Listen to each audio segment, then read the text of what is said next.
Welcome back, everyone, to another episode of the RFP Secrets podcast, where we help you make better procurement decisions with fewer regrets. Have you ever experienced the anonymous evaluation for vendor proposal in your tender practices? Stick around because you want to hear about this groundbreaking concept of evaluating tender proposals anonymously. This is going to change everything in your procurement practices. Welcome back, everyone, to another episode of the RFP Secrets podcast. I'm your host, John Mehta, and in today's episode, I want to talk to you about one of the core concepts of our XPD procurement approach, which is the anonymous proposal evaluation. I want to provide first a brief overview of the XPD approach and how it differs from the current or the traditional approach. So the XPD has really two main phases: the selection phase and the clarification phase. In the selection phase, all vendors will compete. They will all submit proposals. So we'll be asking for a specific information that's very different from the traditional approach. So no more of these questions like provide details about your experience in the industry, or provide past performance information, or tell us about your capacity and capabilities. There will be a very targeted information that will aim to identify and filter out the expert vendor and the expert team from the non-expert or the low performer. So in the first selection phase, they will submit cost proposals, they will submit risk assessment plan, value-added items, proposed methodology or approach, and from there we'll be doing some sort of interview, and that will be in a very unique style that we have developed. And from the selection phase, we'll be narrowing down and filtering down to only one vendor that gets invited to the clarification phase. And in the clarification phase with this one vendor, we're going to do a very detailed pre-planning clarification. We'll do all our due diligence to make sure that this vendor hasn't missed anything. And the award gets issued after phase 2. So this is in a nutshell an overview of how this approach works. There are a number of techniques that we are using in implementing that approach that part of the research that started in 1992, over 2 decades now, we have been refining and improving those techniques. But today I want to talk to you about one of the core techniques that we're using, which is the anonymous vendor proposal evaluation. So let's take a quick look at what is currently happening in the traditional RFP process. So you typically issue the RFP and vendors will submit back their proposals to you. In most cases, you will have some sort of questions that you need vendors to respond back to. And hopefully these questions are tied back to your evaluation criteria and weighting. The problem is a lot of the proposal that comes in from the vendor side contains information that the client hasn't asked for. Sometimes it doesn't provide any value, and sometimes it has no correlation to the project that we are currently doing. And the goal of this information is, from the vendor side, is to tell the client how great they are in what they're doing and give them that level of confidence that we are the right supplier for this job. But what the vendors are missing here is that information, the extra information, is actually confusing the evaluation team, because now your proposals are getting bigger and bigger, and vendors are now trying to improve the performance of their RFP responses. And so they start using visual aids, more bright colors, and some nice buzzwords, and organizing the layout and how the proposal looks. And a lot of the time, the evaluation team get influenced by how the proposal looks. How many times have you heard an evaluator saying to you, their proposal just didn't look professional?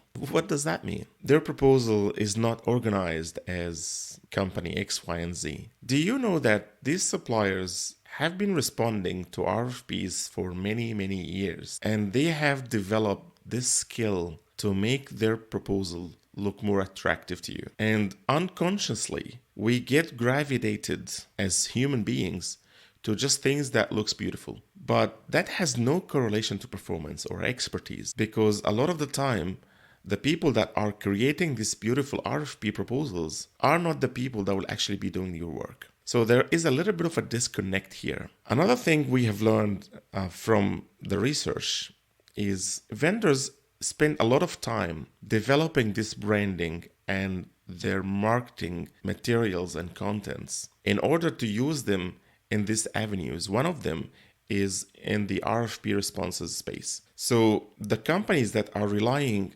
heavily on who they are now trying to provide you with an image or paint an image that not necessarily fully reflective of who is going to do the work for your project, but you get influenced by that. And one of the big influencers is the company name. Which company name is proposing to you? Even when you buy anything, like when you go buy a car or you buy a phone, you get attached to specific brand, to specific products, because you've heard some stories about it.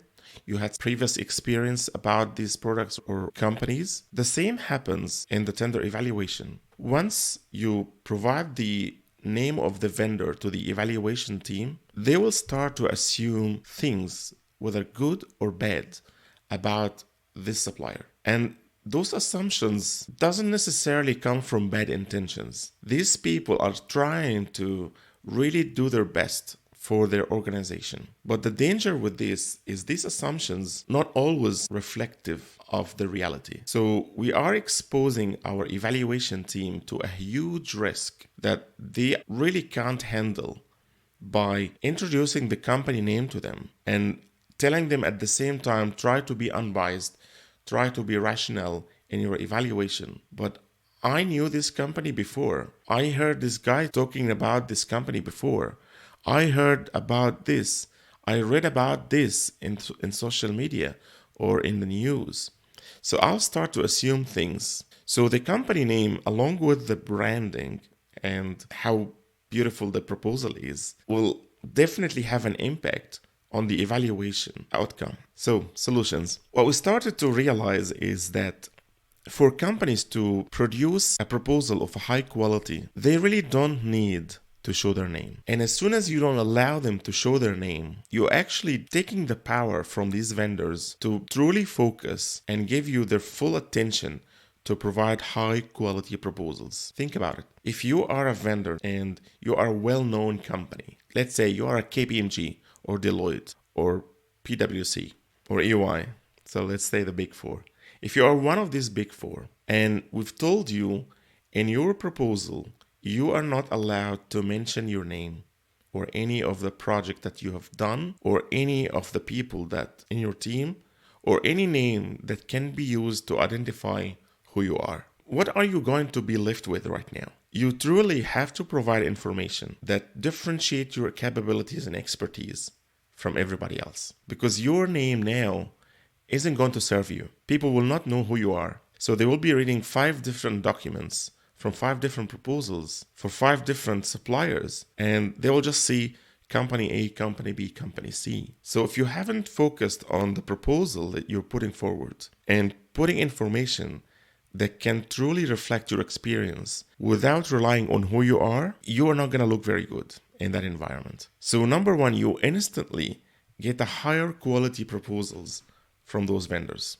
Another thing we've learned about is the big companies specifically, or the companies that they think that they are the best. These companies feel entitled to win your work, especially the incumbent supplier. And once you take that privilege from them, these vendors have no option. If they truly wanted to compete on that project to win it, they have to focus on what sort of information they're gonna put in there. Because you can't anymore put information like, we have been in the industry for the last 50 years, because anyone can say that, right? And you won't be able to see which one is saying what. So this information are now really very weak in that environment. So we're trying to shift the focus from the vendor side. Instead of telling us who you are, prove it to us. And hear me out on this. If you apply that concept by itself and left everything else in your RFP the same, this isn't going to work. You have to really change the mindset of the client and the information that they're asking vendors to submit. Because you can't tell them, don't put your name, but provide details about your experience in the industry. What's going to happen right now? Everyone is going to say the same stuff. We have been specialized in this. We have done this and this. We have been involved in that and this and the other things. Everyone will say the same. And you start to realize that comparing this information is really, really hard. So instead of asking the same canned questions that we've been asking for the last 20 years, let's try to shift the mindset by asking for information that is going to help us. But let me circle back to the anonymous proposal concept. So we've talked a little bit about the vendor side. One last thing I want to say about the vendor side. Think about your post-award debriefing for the unsuccessful suppliers. How easy to defend your position if you use that approach, and how easy would it be to tell your vendors that none of the evaluators know who anyone is? It's going to be a lot more defendable. So in that environment, the risk of protest or people putting forward a formal complaints are truly minimized. So let's shift gears now and let's talk about this concept from a client perspective. Are you comfortable seeing a document that has no name? Just a coded document says firm A, firm B, firm C. Are you comfortable with that? The common response that we've got from people is procurement will be comfortable. But who wouldn't be comfortable with that? It's your end client. It's your key stakeholders. Why? Because they think their favorite is the best solution. They want to be guided by the name of the company. And what a terrible guide that is. Have you ever seen a big company fail? And have you ever seen a small company that performed very well? Oh yeah. So what we're actually trying to do here is we're trying to protect our evaluators from their own knowledge or from their own judgment about company names. What is really interesting about the company name is, and you see this a lot in construction and IT projects, if you are involved in those, you hire one company on one project and it goes well. And you hire the exact same company on another project and it's what? A total disaster. The name of the company is the same. What's different? It's their people. It's their key people. It's their subcontractors, their sub-consultants. So the name of the company has really no correlation to performance. It's all about the people that will be working and assigned by the vendor to work on your project. So we are now giving another tool to the evaluation team to really disarm themselves from what they might think is the right way to go and really try to focus on the information in front of them, because that's all they've got. That's all they've got. They don't know who that company is. And the information provided in their proposal, this is very, very important. The information provided, it's almost like fill-in blanks forms. They're not allowed to put any of their decorative stuff on the proposal. They have to use the blank template that was given from the client with the RFP document to be filled out. That is their proposal. So the same exact document will be seen from every other vendor. And all the client or all the evaluators will be seeing right now is similar documents with no names. So only thing that they are left with is the information and the merit of the information and the type of information that's in front of them. And that's huge. That's really, really huge. Because we've been studying bias in almost 25 years now. And we understood that deeply. And what kind of bias, because there's 4 different types of biases. And maybe we're not going to talk about this today, but the anonymous proposal, I'm not saying that it will perfectly reduce or take away all the bias, but it will immensely reduce the amount of bias, at least the unintentional bias from the evaluators. But if you have someone that is intentionally wanted to be biased, that could make it a little bit harder for them, but it will not perfectly make it completely anonymous. The other one thing I want to mention about the anonymity concept is in 60 to 70% of the time, the industry or the suppliers think that the client has a favorite supplier or a favorite solution or a big name or the incumbent that they will always award the project to. So they have the fear, once they see your RFP document, they have the fear that you're not going to act fair and I'm not going to have an equal chance to compete and win in that project. So what we're trying to do now to convince these high-performing experts, vendors from the vendor community, that we're doing our best. So we're not trying to tell them that we're going to make it perfectly unbiased. But what we're trying to say to the vendors is we're trying to do our best in convincing you that we are going to act fairly and you're all going to have a fair chance in competing and winning on your projects. So the quality of the proposal, we spoke about this, but the amount of proposals that you will be receiving is going to be higher because now more vendors are now looking at your proposal versus another client proposal, and they're more attracted to you because you're telling them that you're going to do something that nobody else is doing. And that has a huge impact on convincing the suppliers that they have a fair chance at winning this. If they can do the job, if they have the expertise, they have a huge advantage here versus your neighbors. So it's a win-win situation for both the client and the vendor at the same time. The proposal quality will increase, the amount or the number of proposals will increase, the fairness and the bias will decrease, and the quality of the evaluation will increase. So just to recap what we've discussed briefly, we spoke about the XPD approach and the two main phases of the process, which is the selection phase and the clarification phase. And we spoke about the written proposal in the selection phase and the fact that we are implementing an anonymous proposal evaluation, which perfectly convincing the vendor community that the client is going to act fair. And now they are a lot more attracted to responding to your RFP versus other RFP opportunities. It also helps vendors to truly focus on differentiating their expertise and capabilities without relying on their names.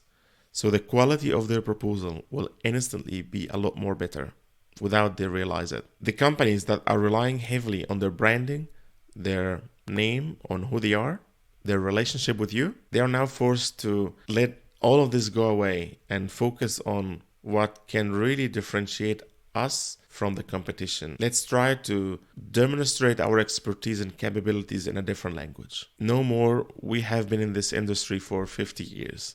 That means nothing. Now we have to prove to that client that we are an expert and we have that expertise. On the client side, the bias that comes most of the time unintentional by the company name or the product name is truly minimized because all of the information are totally anonymous and they are now being evaluated on the merit, on the content, on the quality of that content. Also, what we're trying to do with the evaluation team is making them a lot more protected against what they know and their previous experience, because that doesn't necessarily reflect the reality. It could, but it doesn't reflect the reality. And what we're saying, if you are an evaluator and you saw something in there and you still have a little bit of a doubt, evaluate it on what you see right now, knowing that if that vendor made it to the clarification phase, in the first week of that phase, we are going to get that vendor to address all of your concerns before moving forward and proceeding with that supplier. Once again, thank you so much for tuning in to listening to this episode. I hope you had value from listening to this new concept. Try to think about their application in your own environment, and please feel free to provide me with any questions or feedback if you have it. Thank you for joining us on this episode. If the insights shared today resonated with you, we encourage you to share this episode with someone in your network. Your support always plays a crucial role in helping our show reach new audiences and empowering the growth of modern procurement professionals. We thrive on your curiosity. If this episode has sparked any questions or thoughts, we would love to hear from you. Feel free to reach out to us at info@simplar.com.eu. That is info@simplar.com.eu. Your inquiries could shape future discussions and episodes and provide valuable perspectives for our community. As we wrap up today, We look forward to reconnecting with you in our next episode. Until then, stay curious, stay inspired, and keep evolving in the world of procurement. Thank you for being part of our journey.